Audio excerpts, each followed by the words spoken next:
to Suits and Sneakers, a series featuring sage advice and candid conversations with seasoned leaders from diverse backgrounds and styles. I'm your host, Carrie Tuttle. With my guests, we deep dive into the areas of team engagement, motivation, and effective performance management. Get ready to be inspired and transform your approach to leadership. Please like, subscribe, or follow to be notified when episodes are released. Let's get started. My guest today is my dear friend, Michael Dargie, owner of Make More Creative. When people ask what he does, he says he does cool and weird shit with cool and weird people. Michael is an entrepreneur, author, speaker, award-winning podcaster, writer, director, and performer. He helps entrepreneurs and businesses find, shape, and share their stories with the world. Most recently, he's written a book to help companies do that and create memorable brands. The title of the book is called, get ready, Brand Jitsu, Move Your Brand from Meh to Memorable. I love that. Michael loves being on stage, telling stories. He scuba dives in every body of water that he can find, rides motorcycles, and there isn't anything he wouldn't do for his kids. Michael, welcome to Suits and Sneakers. Thank you, Carrie, for having me. What a great intro. Holy hell. Did I do all that stuff? You did that. Holy shit. Well, let's just kick it off with starting to talk about Brand Jitsu. Where did the name come from? Great question. Gosh, I taught Japanese jiu-jitsu for a lot of years, and I also did brand work for a lot of years. So it seemed like the perfect blend. Like with Japanese jiu-jitsu, we would say that if you can't learn a technique in 3 minutes or less, it's going to be useless to you in combat.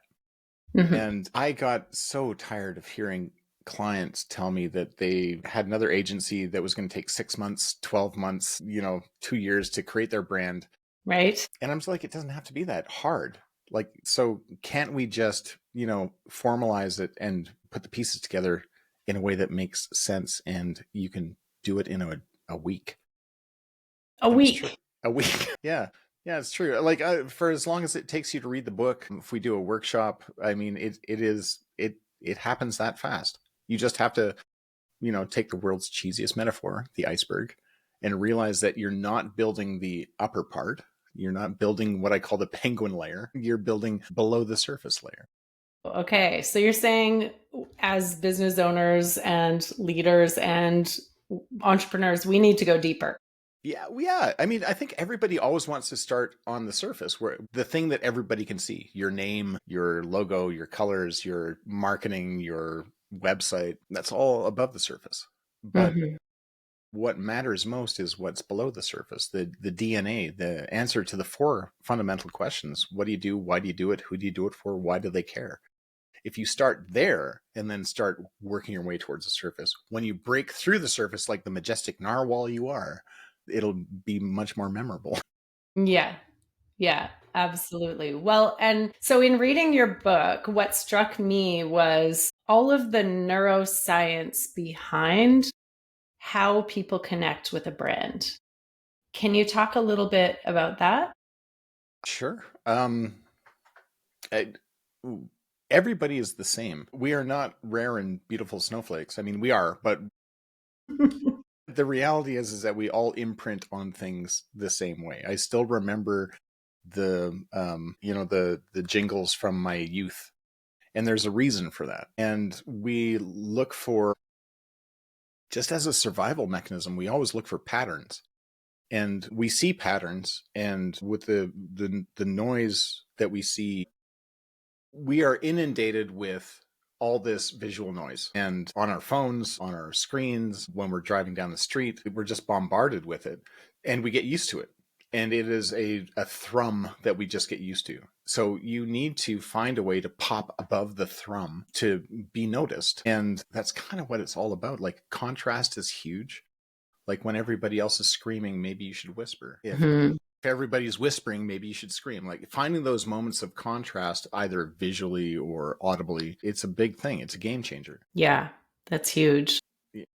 And when I think of that contrast, I think also, like, even in, we talk a lot about leadership here on this podcast and how a leader can connect with their team and not just sound like it's another instruction or another demand or request. Yeah. Right.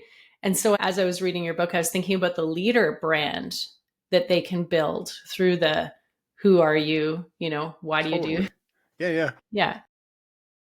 Yeah. What do you do? Why do you do it? It's such a weird thing. Not a lot of people pay attention to why they do the thing they do and why it matters to the people they do it with. Mm-hmm. And it's always been shocking to me that when I bring it up, they're like, is that important? And it is fundamentally the most important part of the whole thing. Like, Carrie, I've known you for a lot of years.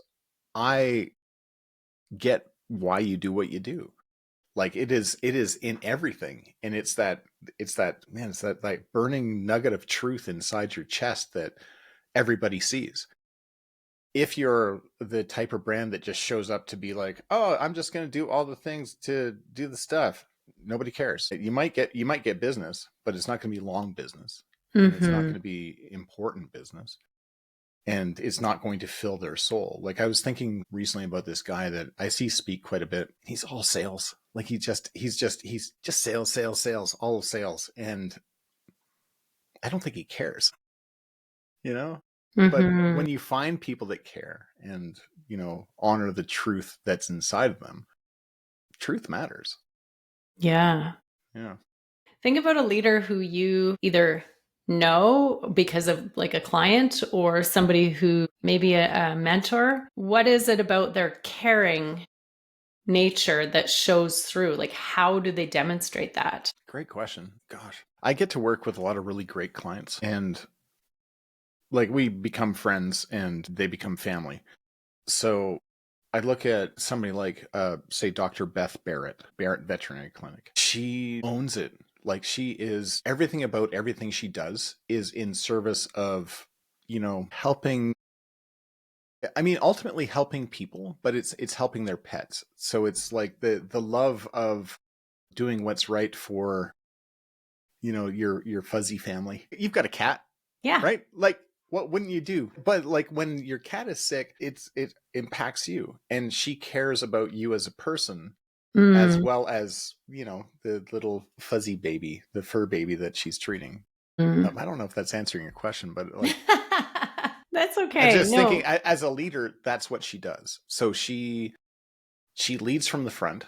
She puts that mission first, and it ripples through everything that she does. I've got another client, Devin Smybert at Restive, a cybersecurity company.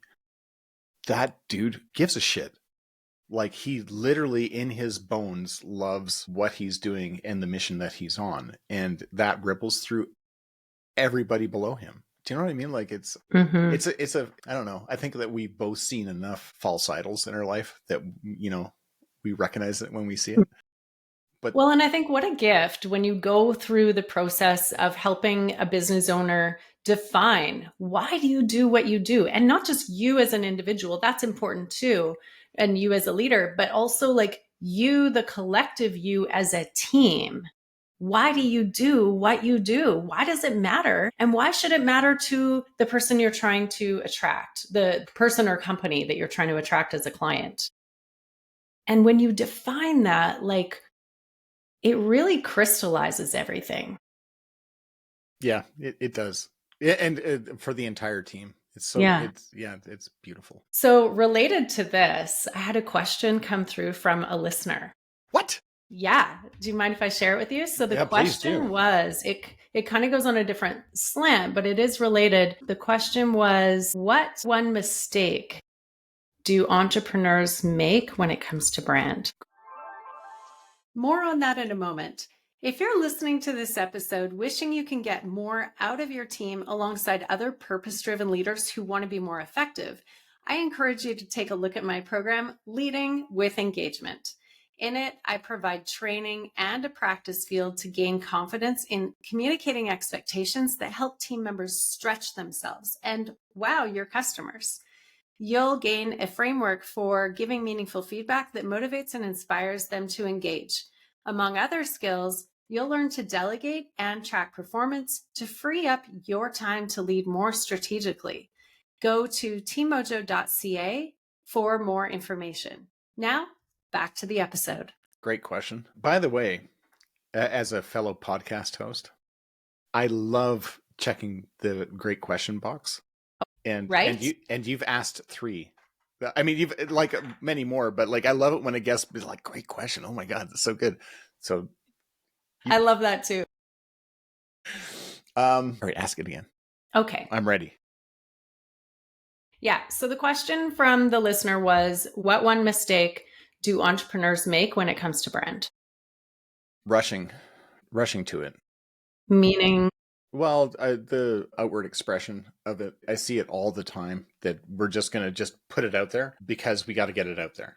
And we're just going to hang our shingle and just shout to the world what we are without knowing what they are. And, that's the key behind the, moving your brand from meh to memorable. If you just rush out and shout it, you're going to get there eventually. Like you will. Like years down the road, you'll figure it out. But there's a better way. And you can dive below the surface, answer those 4 important questions. What do you do? Why do you do it? Who do you do it for? Why do they care? Start there. And then figure out who you're talking to. Who's your audience? mm-hmm. When you build a brand, you're building a brand new person. That's, I think, the best way to look at it. So the mistake entrepreneurs make is they just show up with like Franken brand, they're just like, we're just going to do this and we're going to do this. And then if the wind blows this way, they're going to be like, I'm not going to do this. And, if you build the brand like an actual human and you know what inspires and you know why you're doing the thing, you're like, you believe in the truth of what you're doing and you know who you're for, like your customer. Not everybody's going to love you, and that's good. Mm-hmm. When you said Frankenbrand, what I was imagining in my brain was like this random collection of images and words. And I think that's truly what happens. And people forget that there's a soul. Yes. Right? To a brand. Mm-hmm. Yeah, the whole truth matters. Yeah. People will see if you're being truthful. They'll get it. Mm-hmm. And they'll also notice if you're not. So find the truth and then build on that truth. And again, like everybody I've ever worked with in this brand work, they didn't think that their truth was important. And it's shocking to me because it is the fundamental piece of it. Mm-hmm. You talk in the book about a few different clients that you've worked with, and you shared images, which is really cool. If I really encourage everyone to get the book because it is so helpful to see the image of what you're talking about come to life. I'm curious because some of the clients you talked about had a real change in how they were representing their brand after working with you. And so, how did they guide their team through that change? In this is how we're going to talk about it from now on. This is what it's going to look like from now on. Great question. Number 4. Yeah, such a great question. Thanks for that. And thanks for the research that you've done. When you know the truth behind why you're doing what you're doing and who you're doing it for and why it matters to them, then as a leader, you can tell that story to everybody and everybody will get it. They'll be like, oh my God, of course we're doing it that way. Like you look at Pearson's. Oh my God, I love Pearson's. Like they're a funeral home company. And at first blush, I'm just like, I don't know if I want to work with a funeral home. It seems dour. Seems like, I don't know. But they were so game to just share. And I became so enamored with them. And Michael Pearson, if you're listening to this, oh my God, I love him so much. He embodies the entire experience. And he was just like, we came up with this Life by Mary campaign, which is, we're not talking about death. We're talking about life. We're talking about how do you want to be remembered, but we're not framing it that way. We're framing it in the moment that I look at Mary, and if you buy the book, you'll see her. We're looking at a human who's having their best life, and that's what I want to have. Mm-hmm. And that's what I want my kids to think of when I'm gone. Is I don't want them to be like sad that I'm gone. I want them to look back at all these things that we did along the way. Yeah. She's the smiling senior carrying a surfboard, right? Yeah. So I don't know if that answers your question, but I think that that's the power of it all. Yeah, it does answer the question. I think for sure. I can imagine too that, and I work with a lot of salespeople. So clearly defining your why and, of course, who you're talking to and why they should care. Yeah. All of these things will help your salespeople connect and close new deals much easier, I Right. would Because think. people get it. Yeah. Look at like the My Viva campaign that you cited, that you read in the book. Like 5 out of 5 doctors recommend having fun and living longer. I mean, come on. Like, who doesn't want to be the salesperson in that room to challenge that norm? Be like, yeah, that's what we do. Like, we help people have fun and live longer. That's the message. And it's finding the obvious. I guess that's the other thing. And I take that from Loose Moose Theater, which is like a huge part of this book. Like Japanese Jiu-Jitsu is, yeah, cool. 3 minutes or less, yada, yada, yada. Loose Moose Theater, improvisational theater, the stuff that I learned here is, see what's obvious. See what's in front of you. Don't be clever. Be obvious. Like it's right there. And that's what makes it important. 5 out of 5 doctors. Like I looked at the 4 out of 5 dentists was what was in my head when I came up with that campaign. Right. Just like, who's the other dentist who doesn't want this? And then I'm like, I look at the client. I'm just like, well, they just want people to live longer, and like not just live longer, but live better. Right? Yeah, we can extend life, but if the last 10 years of your life is balls, like who wants that? Who No. wants an extra 10 years of bullshit? Yeah. Can I swear on the show? Too late. We've already done it. Yeah. Yeah, so that's sort of the trigger, getting to know the client and getting to know their truth and understanding how passionate. Lorene Wales is the owner of My Viva. Fuck, talk about a kick-ass leader. Holy shit. This woman like crushes it, and she's on a mission. And I don't know if she'd ever say this, but like 5 out of 5 doctors. Nobody's going to say no to having fun and living longer. Like No. nobody's going to. And this is the mission she's on. Live better. Not just longer, live better. So it's finding those moments of truth that you only find when you're at the bottom of that iceberg. Yeah. Well, and in my mind, business, it can be a grind. If you're just chasing the next dollar or chasing the next project, it's a grind. Yeah. But if you know why you're doing what you're doing and it's a mission driven thing, even if it's not like charity or something like that, but it's mission driven, isn't it a lot more fun? Right? Have fun. Yeah. Find the fun. Yeah. The fun lives below the surface. Mm-hmm.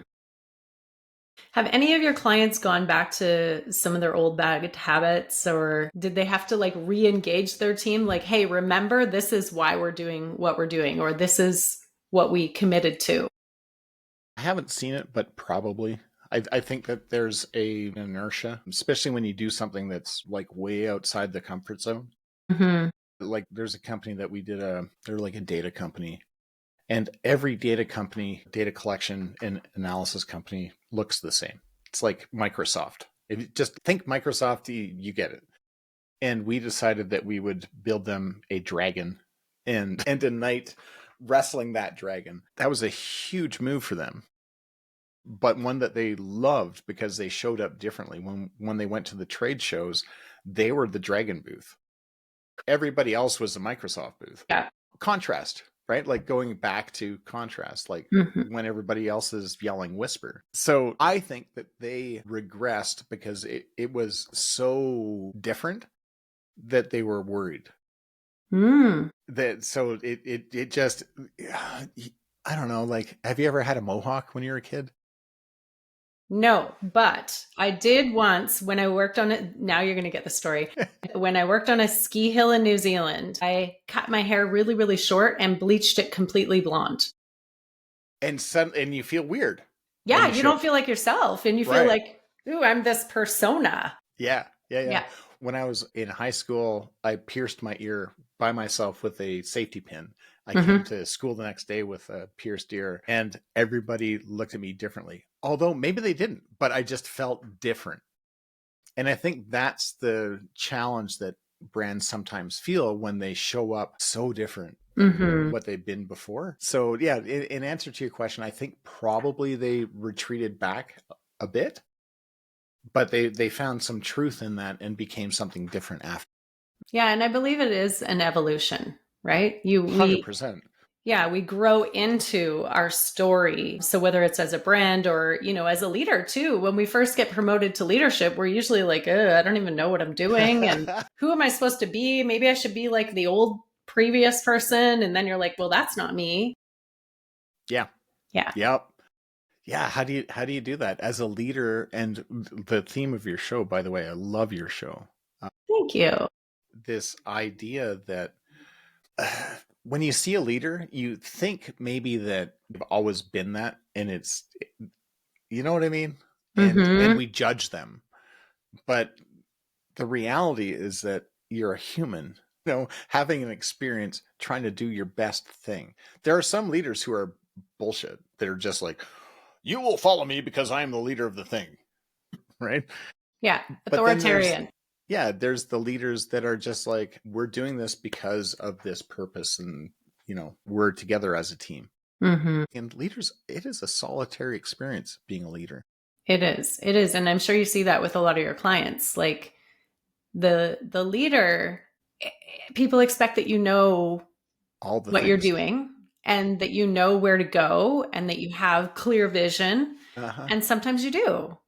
Sometimes. And lots of times you don't. Yeah, most times you don't. Yeah. Sometimes you do. You have the overall thrust of the narrative arc that you want to tell. You know the story that you're telling, but the characters that show up and the challenges that you face along the way are certainly unexpected. Mm-hmm. And it's how a leader, I think that's what defines a leader, is, listening to the characters along the way, but knowing that narrative arc, knowing that you're going from here to here, and there's going to be influences, negative and positive, and don't get so embroiled in the positive. You know what I mean? Like, don't put on those blinders where it's just like, sunny day, it's so great. Yeah. And then don't get crushed by the naysayers. Also, it's a difficult job being a leader. It is. And that's why I actually think and in the spirit of, my vision of suits and sneakers, we get wisdom from a lot of different sources. And I think your book is a great example of that, because you would think reading about brand, if you're not a marketer or not trying to create a brand, as in marketing a company, you wouldn't necessarily be attracted to read that. But actually, I think it's really important because everybody needs to know, who is my brand and what is my brand? Like, who am I as face on the world? 100%. Yeah, thank you for that. I think that it is the most important part of building a business. I Mm-hmm. I do talks at ATB and Calgary Economic Development and Trade Accelerator program. I wish that I was on day one. I wish I was like session one, day one. Mm-hmm. That's how I think brand needs to be looked at. I think that, and again, I love you all and thank you for having me. But having me at the end as a button doesn't serve the businesses. We need to Mm-hmm. start thinking about brand right from the get-go, because it ripples through everything. Like, look at your business model canvas. Brand DNA is the customer segment meets value proposition. That's the easiest way to look at it. But it ripples through every piece of that puzzle, from the left side where you're talking about your partners and your costs, to the right side where you're talking about your customers and your revenue. Your brand is literally stitched through all of it. Well, in customer service, right? Like, how you handle or approach a customer complaint is informed by your brand. Yep. Yeah, and it has to be on brand. Has to be the voice. Yeah, because you could be a dick. Right? If that's your brand and people expect it, great. Or, you can be a very firm friend. Or you could be like, I'll just do whatever. That's a whole different thing. Yeah, for sure. No, we need to be intentional, I think, is the key there, and thoughtful. So now I'm curious, where do you get inspiration for yourself, but also as you're helping your clients through this brand building exercise? Man, you get 5. That is another great question. It comes from the truth of them realizing what they do and why they're doing it. I hate to sound like a broken record, but there's those 4 questions that show up all the time, and they're there because getting to those 4 questions has taken me 6 hours, as an example, with the founder and their like a partner in a room with Post-it notes answering those 4 questions. Because we tend to think that what do you do is really easy. It's not. So we put all these Post-it notes, we just capture everything about what they do. And then we capture everything about why they do it, and then who they do it for and why those people care about it. And we're trying to, and in my experience, hundreds of times we take hundreds of Post-it notes and distill it down to one that matters most. And when you get to the one that matters most and you know that that's the truth of it, that's what inspires me. That's what gets me to Life by Mary. That's what gets me to 5 out of 5 doctors. That's what gets me to Tame Your Data. Like just knowing that truth, because when people then see it, they're like, oh my God, they get it. Right? Or they don't. And that's good. How is that good? Okay, wait, I'm confused. Well, because you're not for everybody. And if people are like Life by Mary and they're just like, oh, whatever, I'm going to live forever. Fuck you. Like, sorry, I swear. Yeah, you're not going to please everybody every time. But when people see and identify the truth, like Life by Mary has been such a great campaign for Pearson's. It's still being talked about. It's still being talked about in sales meetings about pre-planning your funeral, like today. And it is years old. People see the buses, they see the billboards because it resonates. It's true. Memorable. Yes, it's memorable. It's like, we get it. Yeah, so in answer to your question, how do we find that stuff? How do I know what's important? It's the truth of it. And you know, as soon as you see it. And when I do these workshops with companies, and again, 6 hours is a long time to be in a room with one dude with Post-it notes. And it is annoying. It is annoying. Like I've watched captains of industry, huge brands, go through this process, and halfway through they're like starting to question whether it's worthwhile. But once you push through that pain and they can see that there's a purpose to it, that it's this one Post-it note that we're looking for, and we'll fight for it. We will fight for Post-it notes. There will be like fisticuffs, there will be like angry words and chairs tipped over, people screaming about why a melon is more important than an orange. You know what I mean? Like it's that weird granularity. Well, and I can imagine the part where they're questioning, is this a good use of my time? Is that impatience? People want the Band-Aid, they want the quick fix. And when you're getting to what really matters and what really resonates with people, it takes layers. Yes. Yeah. Yeah, absolutely. And I'm hoping that's what the book brings to people, is they get to jump into my brain and go through those layers and work it out themselves. Yeah. I did my very best to take all the complicated nuance of the below the surface and make it accessible. Yeah. Yeah. No, I think you did an amazing job. Professor of Brand. That's my name for you. What are some of the sources that you go to learn, grow? Oh, man, 6. Another great question. I think peers, like talking with peers about the journey that they're on and the places that they're stuck, and just listening. Loose Moose taught me I like to listen more than I talk. Might not be obvious in this podcast, but I'm forcing you. Typically, I'm a listener, and I like listening to the stories people are telling and then finding the thread. So that's one way. Going for walks and just being in the world, like put away the phone, put away the TV, put away the tablet, and just see what the world is like, is a huge inspiration. I don't think that we pay enough attention to it. Yeah. Go skiing. Go skiing. Yeah. Go scuba diving. Go see live music. Yeah. Right? Nothing sorts out the mess better than a real life experience. Yeah. I love that. Okay, you went there. So favorite spot in the world to go scuba diving? Oh gosh. Well, anywhere. I prefer saltwater. Vancouver Island though, like the best scuba diving in the world. Really? Yeah. Man, like the amount of life that you see under the water is like it's shocking. And I'll give you a super quick story.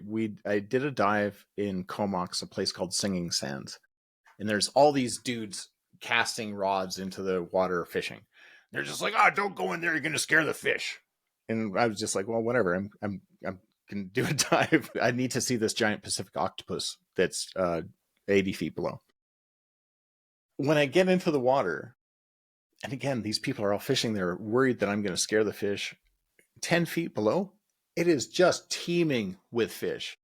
And they could give a shit about the rods in the water and the hooks and the whatever. It is just like they are everywhere. And then so it's 80 feet down. So as you go down, then there's like eels here, and then there's like this lingcod, which are the most terrifying fish I've ever seen. Just show up. They're like 5 feet long. They look like a barracuda with like snaggly teeth. And they just show up beside you. And you're like, and they're just like, whatever, doing their fish thing. We get down to the bottom, and there's a scuttled concrete hulled sailboat, underneath of which is 3 giant Pacific octopus. They're huge, like the size of my arm is their tentacles, right? Mm-hmm. And I'm sitting there trying to get a flashlight to work, and I look around and I'm surrounded by rock cod. And again, I'm going to scare the fish. They just showed up, and they're like Rastafarians. They're like, their fins are up. They're just like, they're super curious. They're just kind of like, and they're huge. Like, they're huge fish. Then you shine a light on the octopus. Octopus like comes out and does like just check shit out, because octopus are curious and smart. And Mm-hmm. all this to say that the West Coast is an amazing place to scuba dive. What's under the water is fascinating and not what you expect. Kind of like our brand. I think that we think that we're fishing and we're going to scare the fish. You're not. Fish don't give a shit. Fish are being fish. We had to do a decompression stop on our way up. So at 15 feet, you have to stop and off gas the nitrogen buildup. And the person I was diving with, she flips on her back and she does this. And I flip on my back, and we watch the sunset 15 feet below the Pacific Ocean. And, creatures and fish all around. It was the most magical experience ever that you just don't see when you're casting a hook. Do you know what I mean? Like, Yes, it's such a great metaphor. Like, yeah. when you think about the amount of time and energy we spend casting hooks, and not being strategic. Right. Or just enjoying what's there and then seeing what would happen. Like, what would happen if we gave these guys a mask? Yeah. Like, and I'm not anti-fishing. I'm just like, when you see it, it's a different thing. Mm-hmm. It's a different world, and you're like, holy shit, what have I been doing with my time? Yeah, it's like the difference of like watching a video of France and life in France and getting on a plane and going to France. Right, and having a baguette with cheese on a corner. Yeah. Totally. Yeah, it's very different. Very cool. Okay, so there's a question I always ask my guests, and it is, if you think back to young Michael Dargie, and it could be in a leadership context or not, but what advice would you give to your former self? What advice would I give myself? I don't know. Be patient. I think that'd be a big piece of advice for me. I tend to just want to get shit done and do the things, and sometimes it's okay to just listen, absorb, put things into action, and see how it works, and then make changes. It's very cool. What are you working on these days that you'd like to share? Well, we're in full rehearsals for a Christmas Carol. Christmas Carol. Christmas, yes. yeah. So that's what I'm working on right now. I've got a couple really great clients that I'm doing such fun work for that I can't talk about necessarily. I really want to get to a place where I can write the great Canadian novel. Like, I love the business book, and there will be a follow-up to it, but I've always wanted to write like a mystery. Ooh, cool. Yeah, based in Vancouver Island. There's probably sunken treasure. You'll There's have to go dive and do some research. right? Yeah. Yeah. So yeah, I think that's what's next for me is more writing. Writing is awful, by the way. Actually, writing is great. Editing is awful.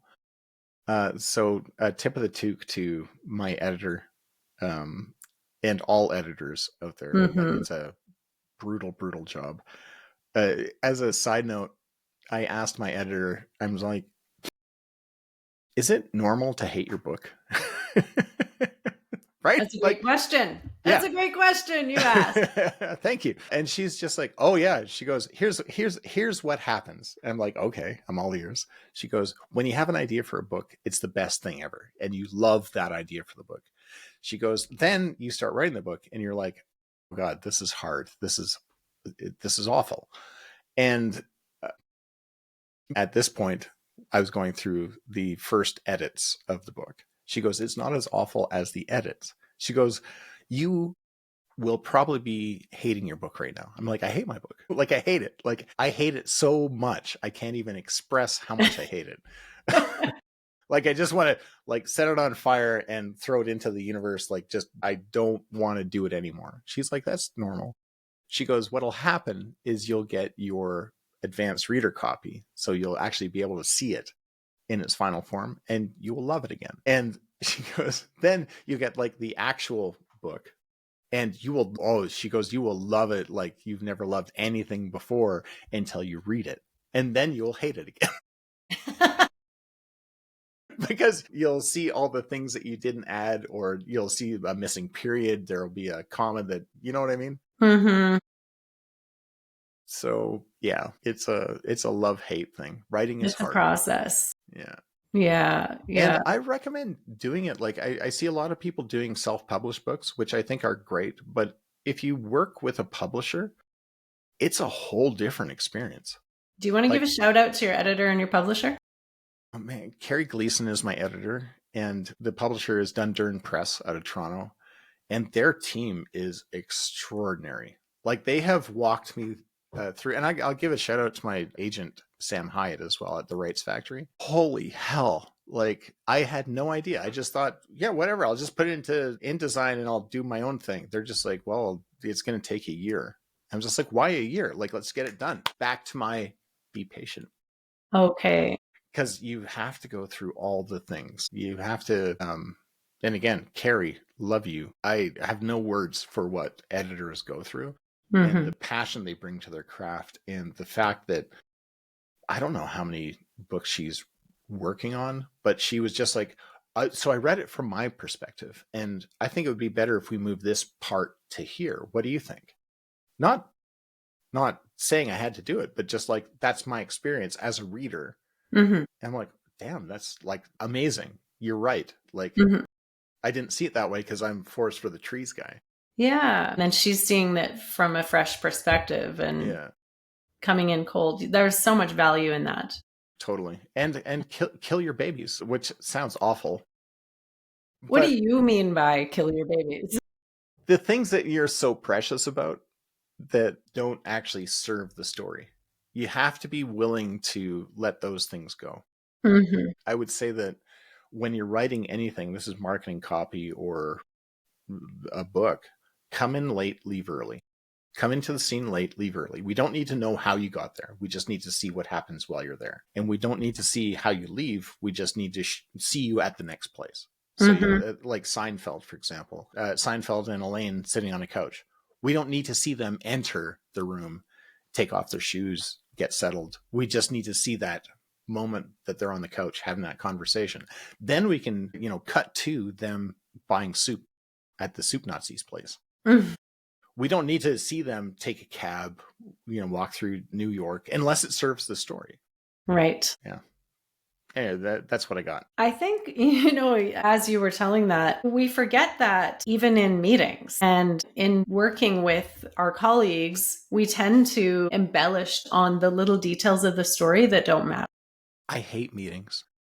What if we made it meetings were mandatory 5 minutes and no longer? I know people who do that. I know also leaders who have stand-up meetings. Nobody gets to sit down. There are no chairs. I love that. Yeah, because it'll make the meeting shorter. Yeah, what are meetings for? I don't know. Consensus, understanding. Your 6-hour workshop is a meeting, by the way. But meetings with purpose are fine. Yeah. Yeah. Yeah. What's your advice? Like, after having read Brand Jitsu, what's your biggest takeaway that you'll take to the leadership community? Flipping this script? My biggest takeaway is that as a leader, if you go through that process, you will clearly understand what you stand for and what you won't stand for. So that's how I translated it to leadership. I mean, of course, I'm thinking about brand too, because I have a company, and I have a podcast. But as a leader, what a valuable exercise to know, here's what I stand for. Here's why I do what I do. Here's why my team matters to me. Here's why we need to accomplish XYZ project as a team. And it strips away what you won't stand for, which is maybe things like meetings. Right? But it could be a game changer. It distills it down to the truth. There's a story that I tell at the very beginning of the book. I don't want to spoil it, but it is about truth on stage. It is about the thing that you see, and when you see it, you're like, holy shit, that's like, I get it. That's what we're trying to do in brand work, in leadership work. You want people to be like, oh my God, I get it. And I don't even know if you're hearing it. There's a silence that happens when you speak the truth. And I hear it in coaching too. When I'm coaching a leader and they get to the truth and there's pure resonance, it's like, and there's silence. Isn't that interesting? Because words don't matter anymore. Yeah. Yeah, 100%. Buy my book, read the preface, which is all silent. You can read it in your head, obviously, but it is a moment on stage that happened for 5 minutes in pure silence that had an audience of 200 people enraptured because it was true. I loved that story. I get teary just thinking about it. Even like the Rapunzel that we just did at Loose Moose that I directed. There's moments, and here's the really funny thing. Don't be afraid of silence. I love that you brought that up. Yeah.